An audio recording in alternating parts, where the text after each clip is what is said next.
Ladies and gentlemen, boys and girls, viewers of all ages, welcome back to the show. Just My Thoughts. I'm your host, Erick Coughlin. How you doing?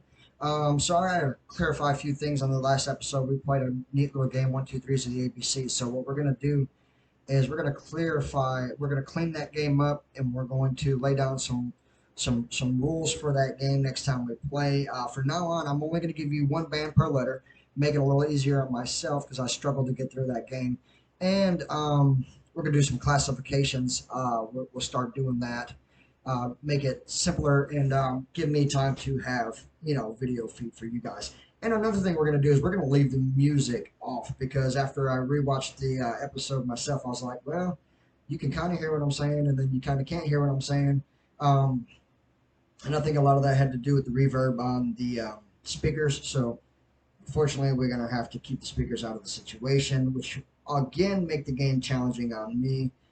It's easy to think about music when you're listening to music. That's just how I think anyway. Maybe I'm wrong, and I kind of almost destroyed that game by the way I had. Like I said, I struggled to get through it. Skipped letters that were easy letters.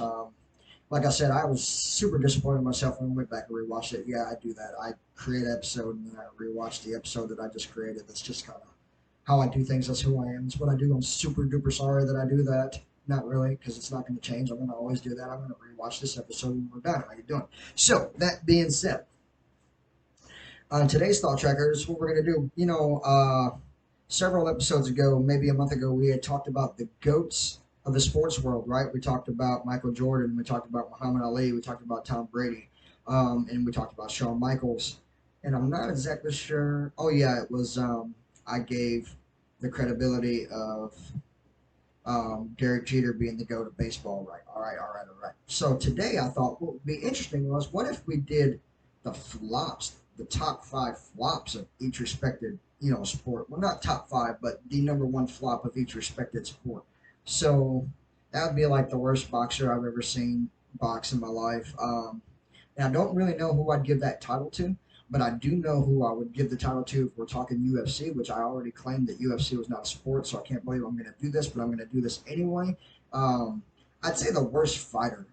Let's just say that. Let's just say professional sports fighting. All right, we'll just call it like that. Would definitely have to be CM Punk. A lot of you guys know CM Punk. He's a wrestler from WWF, and now he wrestles for AEW. But he tried his hand in the UFC. Actually, I think he tried his hand 3 times. He's 0-3 and just did a really terrible job. Worst fighter I've ever seen in my life. The dude wasn't ready in the first fight. The dude looked okay in the second fight, but still lost, and then he got pulverized in the third fight. Like I said, I think there's 3 of them. He's 0-3, and then he's like, all right, I'm going back to wrestling. I can't handle this shit. This is real man fighting, and I like to grapple and be an athlete. I don't like to be a fighter. I like to be an athlete. I'm out of here. That's kind of what happened. So we're going to go with that. So the worst fighter I've ever seen, CM Punk.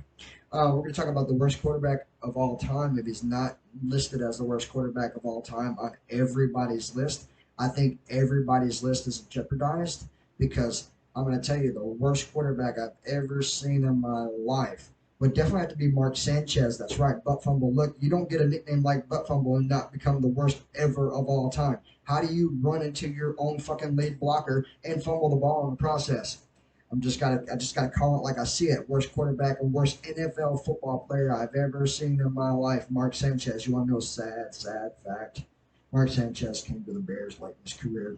I don't even know why Chicago wanted him. I think it's just because they had the money and they needed the roster spot. And he was there. No one wanted him, so we took him. He didn't even play. Actually, I might eat my words. Mark Sanchez might have one game under his belt as a Chicago Bear, and I don't even think it's as listed as a starter. I think he had came in. I forget who we were running at the time. I even forget the year. I'm going to say 2013, 2014. I'm going to say Cutler was still around. Caleb Haney was playing because Cutler was hurt.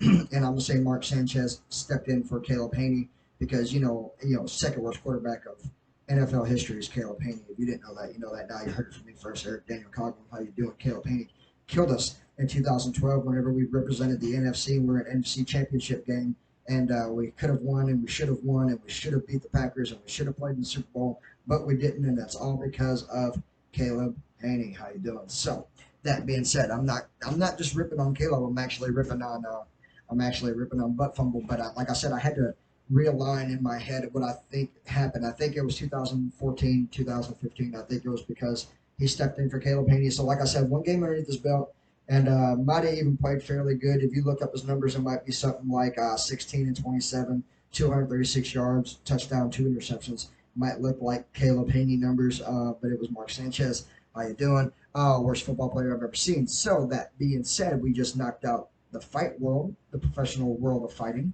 I gave you CM Punk. We just knocked out the NFL, and I just gave you Mark Sanchez's butt fumble. So now what we're going to do, now we're going to list the worst wrestler I've ever seen in my life, right? Because if I gave you Shawn Michaels as the greatest wrestler of all time, I got to give you the worst wrestler of all time through my opinion via Erick Daniel Coughlin. How you doing? So that being said, the answer to that is the worst wrestler I've ever seen wrestle in my life. I would probably have to give it to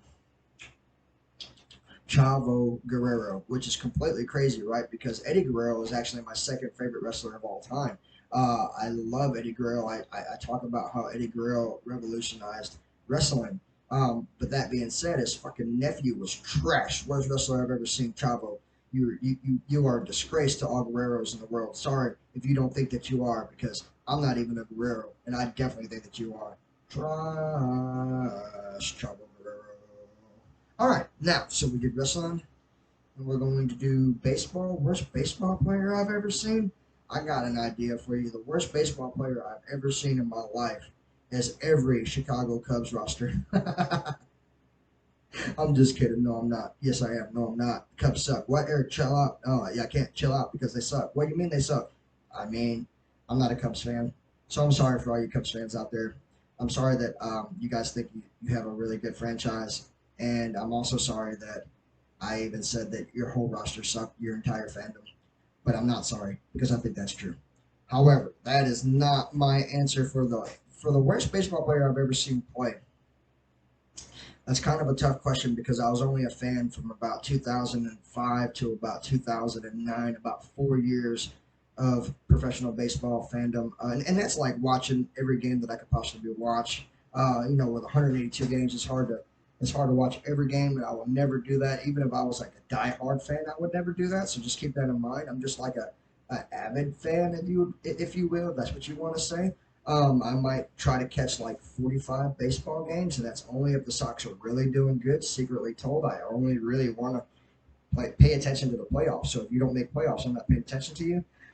So if you take all that in consideration, and then you take in consideration that I absolutely hate the Cubs, I'd have to say that the worst baseball player I've ever seen play would probably have to be. Uh, How about Sammy Sosa? I don't care what anyone says. That's my answer. My answer is Sammy Sosa. To me, all a Dominican Republican guy come over here because he can knock the living piss out of a baseball. Played for the Cubs for like 14 years, but really, like that's what he's known for is just knocking the cover off of balls. He's also known for failing drug tests. That's right. He's never passed a steroid test ever in baseball. How you doing? So the worst and most obvious steroid using worst baseball playing fool I've ever seen in my life would be Sammy Sosa. All you Cub fans can suck it. I'm just kidding. Don't suck it. I'm not just kidding. You guys can suck it.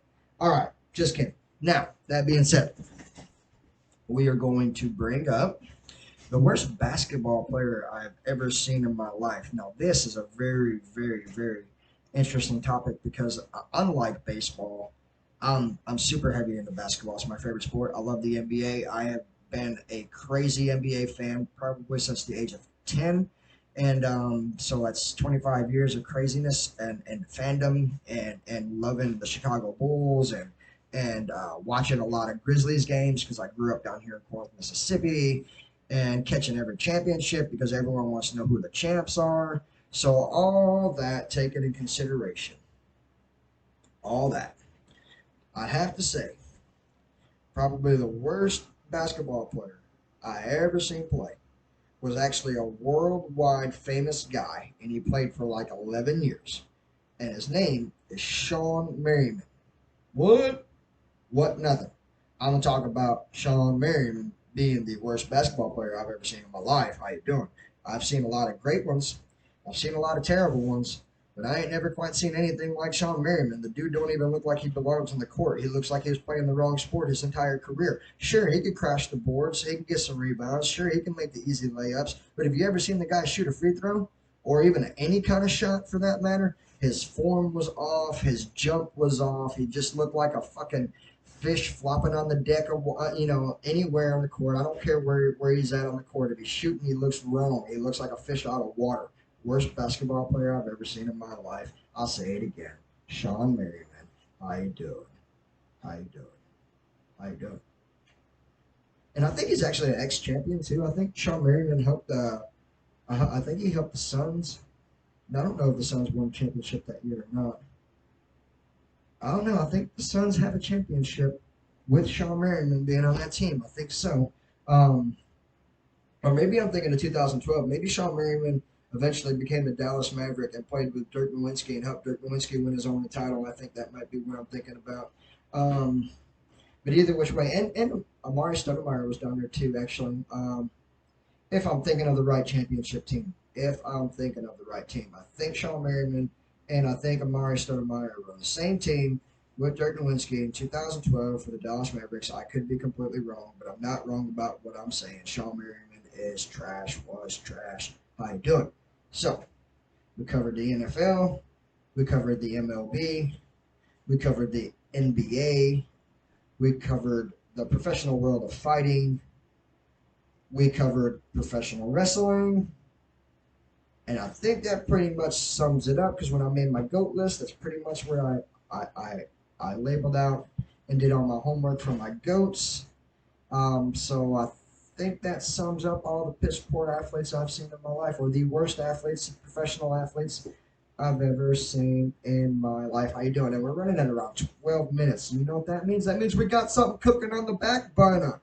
What's cooking on the back burner? I'll tell you what's cooking on the back burner. For all of you that don't know, the NBA draft is in 2 days, 3 days.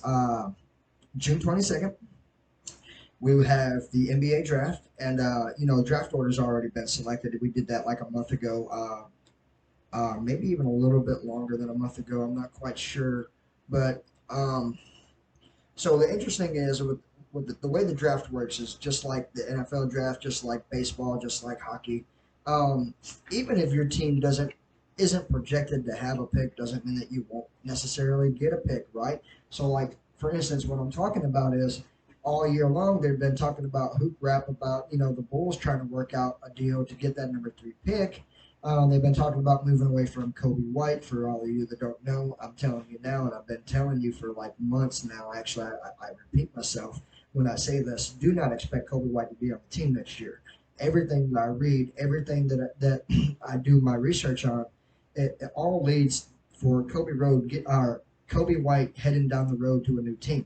So that might happen. We might trade Kobe White and Dallin Terry for the number 3 overall pick. That's a probability. I also read a week ago, and I've just been so busy I haven't been podcasting. And when I did podcast, I played a game, right? So I didn't really do what I'm doing now. How you doing?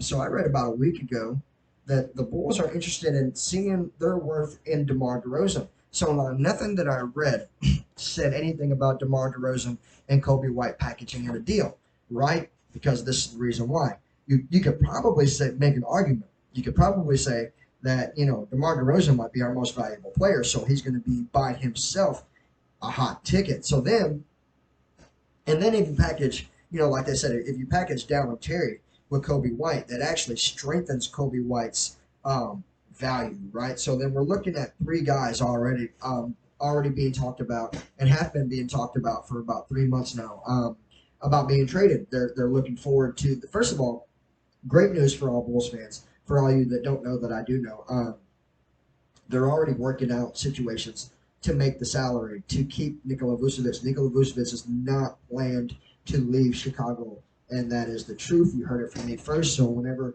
a season starts and he's tipping off at the center, and you're welcome. I told you. And then after the trade deadline and he's not traded, you're welcome. I told you. Nikola Vucevic will not be going anywhere. Mark my words, he's not going nowhere. Kobe White definitely going somewhere, and DeMar DeRozan might be going somewhere. And this is the thing. So this is what I read. And ironically so, that not only did I read this, I actually said this on a podcast before.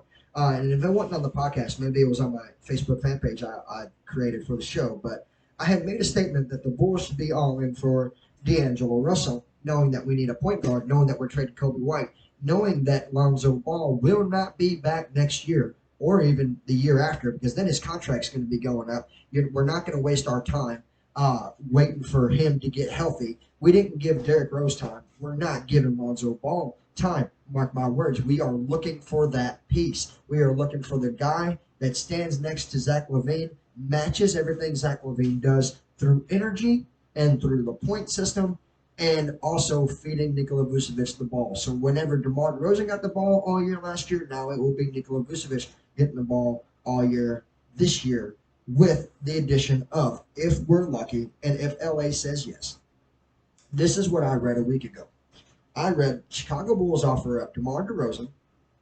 They offer up next year's first round draft pick, next year's second round draft pick, and 2025's first round lotto pick, unprotected, which means if it's a top 3 pick or if it's a fucking 18th pick, it's an unprotected pick for 2000. So we're talking about DeMar DeRozan, 3 future draft picks, and a wing of their choice. Like if they say if that's not enough, we'd be willing to part ways with somebody on the likes of Dallin Terry, Derrick Jones Jr., which they could probably use both, either one of them. I hope it's not Dallin Terry for that matter. We drafted him. I like to keep my draft picks. I've said that on this show. I'll say it every time I talk about draft picks. I like to keep them. I like to let them grow. That's just who I am.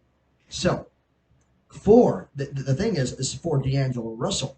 So and here's the interesting thing is, if you look at the LA Lakers, right, and how they almost went to the championship and how they needed just one more guy, because here's the consideration that LeBron James is so old, he's tired of being number one. And then you also take in consideration of Anthony Davis as a power forward. He's not supposed to be number one. So they need that guy. And DeMar DeRozan could definitely be that guy. He's already proved it. The 2 years that he's been a Bull, he's been the best player on the team. And he's been the oldest player on the team and still been the best. So he could go to LA and help those guys legitimately, completely compete for a title. Why? Because of all the stars that I told you that they already had, that we've already talked about, that I broke down before, and we'll break it down again. So taking this in consideration, just listen to what I've got to say for a second, because this is what we're pitching to LA, and this is my understanding of the pitch. So we're saying, you guys have Austin Reeves underneath still rookie contracts. So even if he's a free agent this year, that means you can re-sign him for dog cheap, and he's been fucking productive. So they don't need a point guard, right? Because they have Austin Reeves. Bingo. All right. Then you can make the argument that you don't really need a shooting guard, right? We're offering you DeMar DeRozan. Bingo. Then Jared Vanderbilt is still he's only on his second year. He'll be his third year of his contract. So Jared Vanderbilt doesn't have to go nowhere. Then you still have Anthony Davis at the power or LeBron James at the power forward. Then you still have Anthony Davis at the center. And then you can make the argument that you can make Ryo Hachimura your sixth man, right? And then you have your bench factors after your sixth man. What if you muscle up some money and you keep Dennis Schroeder happy? And Dennis Schroeder don't go nowhere. How you doing? And then you also take in consideration that we're offering you, Derrick Jones Jr., if that's what you want, who can help attack the basket and come off the bench and bring you 12 points a game, if that's what you want.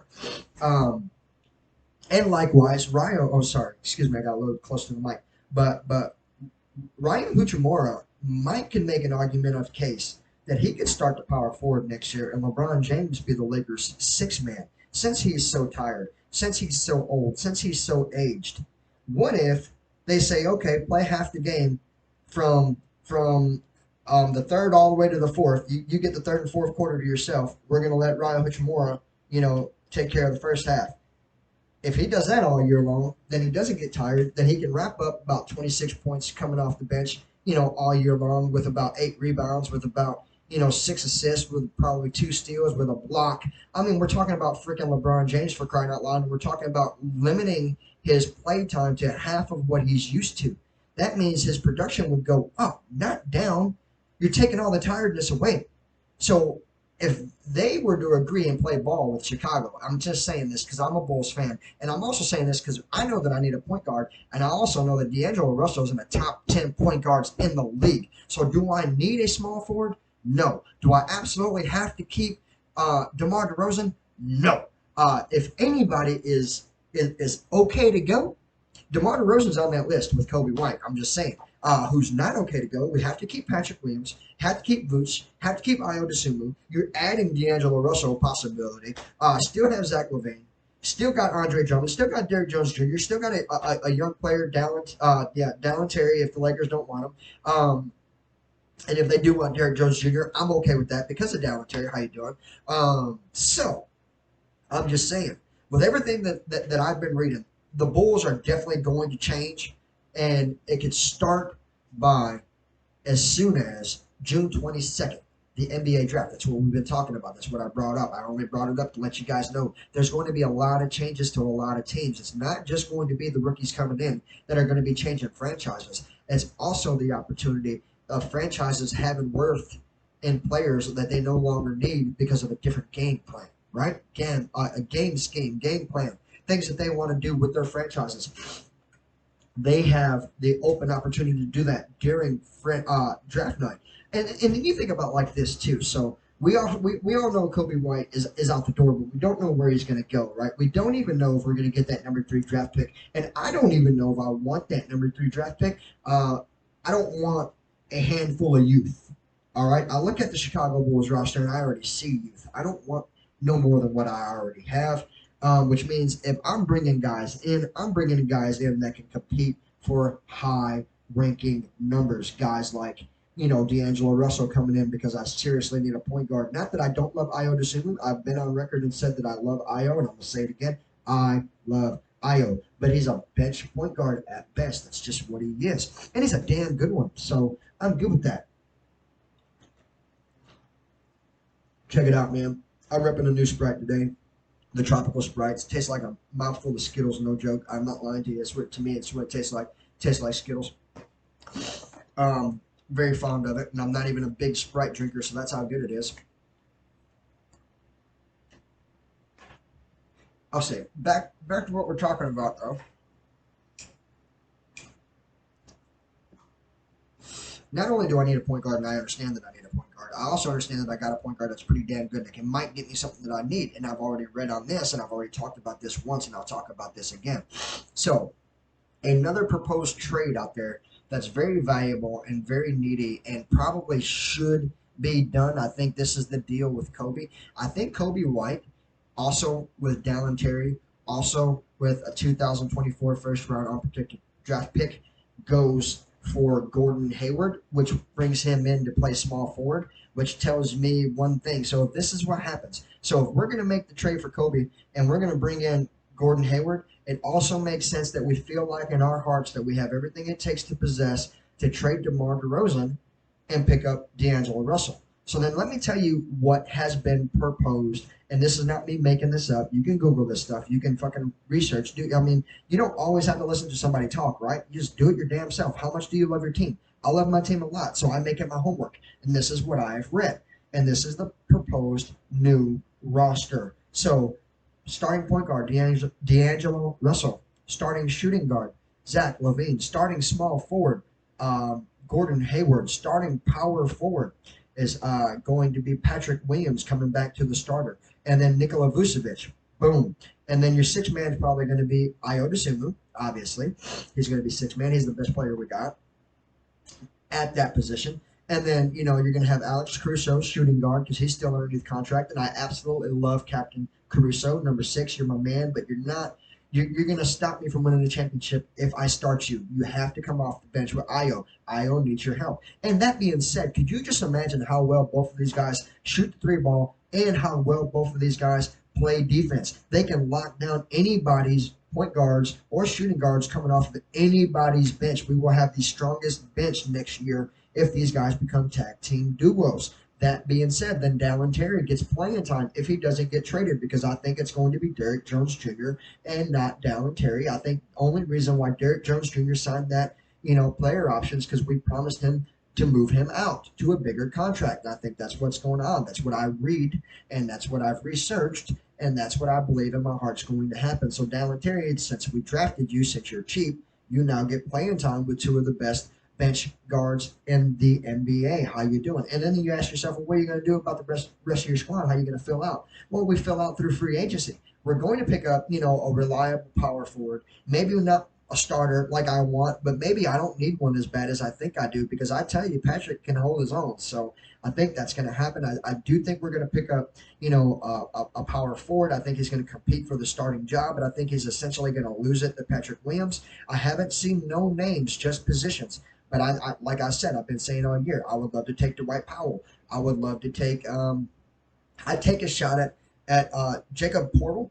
If I know he's a center, but if he wanted to take a shot, he can come play bench center for me. I'd offer him a little bit of money, and that's the truth about that. I would offer Jacob Portal money. I would offer Dwight Powell money. I would take a small stab in trying to get the guy that played college ball with Zach LaVine. That is Kyle Anderson. I take a small stab at Kyle Anderson, but you see what I'm saying. I'm taking shots at power forwards, not necessarily a center, because we still got Andre Drummond who's going to be there. Andre Drummond is going to be playing with Alex Caruso, Dallin Terry, Ayo Dosunmu. We're one guy down, and I think we get that one guy out of free agency, like I know we're going to. I mean, and we're going to pick up more than one. So don't just think that we're only signing one guy. So we're going to go after a power forward. Made that heavy known. Everything that you read about leads to us signing a power forward. And then another thing is that no one's really talking about. We might sign two power forwards, because in today's game, you got guys that are listed as power forwards that can play small forward. You got guys that are listed as small forward that could be a shooting guard. Like, they're interchangeable players these days, right? Right. Well, who you kind of talking about? Well, I read an interesting thing about Nicholas Batum 2 nights ago. This is how interesting I read this. This was 2 nights ago. I read that Nicholas Batum is, first of all, is coming up on he's only going to be 31 years old. He's done with his contract with the Clippers, and the Clippers are breaking up. So it's not been said that the Bulls want him, but it's been said that the Clippers are going to rebuild, and he's going to be a free agent option. So if we picked up a guy like Kyle Anderson and picked up a guy like Nicholas Batum, and either one of those guys, well, first of all, Kyle Anderson would compete with Patrick for the starting job, and I think Patrick beats him, right? So then that means Nicholas Batum and Kyle Anderson work the bench, right? And that's good because of this. So both of those guys coming in are already better than Dallin Terry. So that means Dallin Terry has another growth year. He stays in the G League. He gets more valuable, learns how to play, and then we trade him off because we just signed a guy like Nicholas Batum, who is an ex-champion, who's a phenomenal wing and a small power forward. How you doing? And then, Kyle Anderson has held his own. He's been in the league for 8 years. You don't play in the NBA for 8 years unless you know what you're doing. He's got a good rep, and I take him. He plays good. He plays clean. He plays hard. He plays fast. Zach actually wants him. That Zach has been verbal. There's been research reports saying that Zach is calling for his college teammates, so he's actually asking for this. So a lot of this might actually happen. So that being said, whenever the June 22nd arrives in 3 days, today's the 19th, we got 3 days. In 3 days, if you're not sitting in front of your TV as a Bulls fan or as a basketball fan or as an NBA fan and trying to find the way these teams are going to reshape, I think the joke is on you, because I know what I'm going to be doing on draft night. I'm going to be watching the fucking draft, because I hope that DeMar DeRozan and Kobe White are down the road, and I hope that we're in a small, it's not even a rebuild, it's a reshape, and I hope that the Bulls reshape and get strong to not miss the playoffs ever again, because it's fucking sickening to be a Bulls fan and not have nothing to cheer about during the postseason. That being said, everyone, if you enjoyed the show, you like what you heard, you enjoyed what you see, always feel free to like and subscribe to the channel. And if you're feeling awful generous, always feel free to cash at me, Erick Daniel Coughlin, #Coughlin Pride. Have a nice day.